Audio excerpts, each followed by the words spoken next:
26 ঘন্টা আইসিইউতে থাকার পর ওয়ার্ডে চিকিৎসাধীন চাঁপাইনবাবগঞ্জের 6 মাসের শিশু এই হিয়া। স্বজনরা জানান, ঈদের আগে শিশুটিকে নিউমোনিয়া চিকিৎসা করাতে রাজশাহী মেডিকেল কলেজ হাসপাতালে আনলে আক্রান্ত হয় হামে। রাজশাহীর 11 মাসের সাইফ হাসানেরও একই অবস্থা।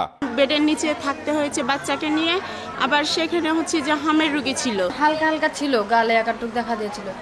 রাজশাহীতে আসা ওষুধ ইঞ্জেকশন দেওয়ার পরে গায়ে গোটা বের হয়ে গেছে। রাজশাহী মেডিকেল কলেজ হাসপাতালে প্রতিদিনই বাড়ছে হাম আক্রান্ত রোগী। এই হাসপাতালে রাজশাহী ছাড়াও খুলনা ও ঢাকা বিভাগের বেশ কয়েকটি জেলা থেকে হাম আক্রান্ত শিশুদের ভর্তি করা হচ্ছে। ছোঁয়াচে রোগ হামের পরিস্থিতি সামলাতে গঠিত হয়েছে 40 শয্যার আলাদা কর্নার। সন্দেহভাজন 230 জন রোগীর মধ্যে 54 জনের নমুনা পরীক্ষায় 28 জন পজিটিভ হয়েছেন। রোগীর স্বজনদের অভিযোগ, হাসপাতালে পৃথক কর্নার হলেও সাধারণ শিশু ওয়ার্ডে অন্য রোগীদের সঙ্গে রাখা হচ্ছে হামের রোগীদের। 200-র বেশি সার্ভিস ও ফিচারে লেনদেনের সব বিকাশ অ্যাপে সম্ভব।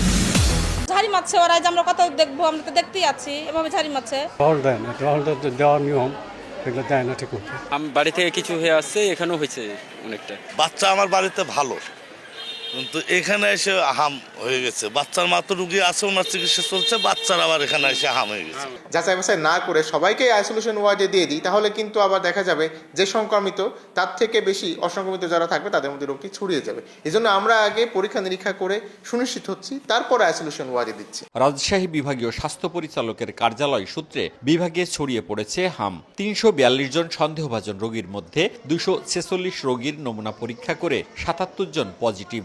রাজশাহী, চাঁপাইনবাবগঞ্জ ও পাবনায় সংক্রমণ বেশি। সংশ্লিষ্টরা বলছেন, হামের টিকা নেয়নি এমন শিশুরা বেশি আক্রান্ত হচ্ছে। অভিভাবকরা বলছেন, সরবরাহ না থাকায় তারা টিকা দিতে পারেননি।